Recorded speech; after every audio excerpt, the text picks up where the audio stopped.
how many times are these guys going to do this to us? When are they going to stop doing this thing to us?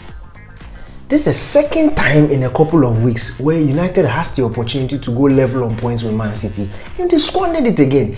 2 weeks ago was against Crystal Palace. You have the lead, last minute you get pegged back. Look at the piss poor display today. Piss poor.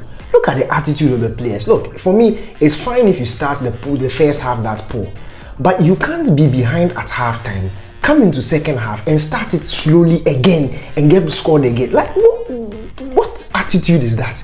A team that wants to push for at least second and probably have an opportunity to push for the title. Look, the attitude was piss poor today. I don't care that United came back from 2 goals to nil, because my point is, you don't need to be that bad and start trying to claw your way back into the game. It didn't have to be that bad before United started playing good. It's just absolutely shocking. Absolutely shocking. And I'm not just going to single out the players too. The manager also. Look at the display on the day. Rashford has been doing well from the left-hand side. That is where he's been thriving. If anything, he goes up and he plays as the lone striker. Why do you go and put him at the right-hand side in favor of Garnacho, who was clearly struggling? Then after halftime, you react because it's just not working. At halftime, if you're going to bring Sancho on and take off Garnacho, do it and do it quick and send Rashford to a place that he will be dangerous, because he's your most potent player going forward. Why will you stifle him to the point where you are 2-0 down and now you have to try and chase the game? Now you are trying to put him up. It makes absolutely no sense to me. And another thing that I found completely baffling, when Vegas was on the pitch, we saw fullbacks in Dalu, Shaw, have opportunities to cross the ball. Then they cut back, then they pass, then they pass. When he was off, that's when they decided to start swinging balls into the box. And in my head, what sort of thinking is that? You have an obvious target man who can be a threat. Why aren't you supplying him the opportunities? Why are you forcing him to play with the ball on the ground, and then he makes moves and the ball doesn't come, and he drops back and he makes moves and the ball doesn't come and he drops back? It's just, look, all over the place. And I don't understand why Man United needs to do this every time.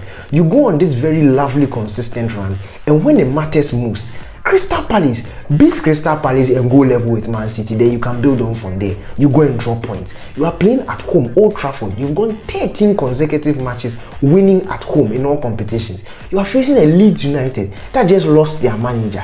A Leeds United coming to Old Trafford on the back of Manchester United's brilliant form. And then you come and give this display. And it's 2-2 and you want us to hail you for coming back from 2 goals down. I'm not going to do that, because it's really frustrating.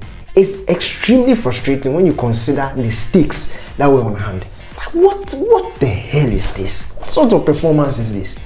Seriously, what sort of performance is this? Casemiro is not around, so all of a sudden the midfield can't take. I don't get it. And you see, this also goes down to the lack of options in the middle of the squad and the sheer lack of strength and depth in this Man United squad. Look, United needs to sign players. They need to sign players. I wonder why they didn't sign players in the January transfer window. If you had to get 3 loan deals to the end of the season, do it, because you are 1 or 2 injuries or suspension away from being an average team. And we saw it. This is the first time Sabitzer is playing with Fred, and they just didn't understand what the two of them were doing in the middle of the pitch. In the first half, Wolves just stopped the balls from coming to them. Anytime they received the ball, faulty passes, sideways passes that were not lack cutting edge. And it was so obvious that they are not used to playing with each other. They've not yet gelled. If you had quality in the team, if there was quality in the team from the start of the season to now, you can call on that quality. But no, Casemiro gets injured, suspended, Eriksen is gone, and that's it. The spine of the team is broken. And they're talking about Manchester United. Come on, man. This is so frustrating. Why won't I wear black? Why won't I wear black to mourn this pathetic display? Why? This is so poor.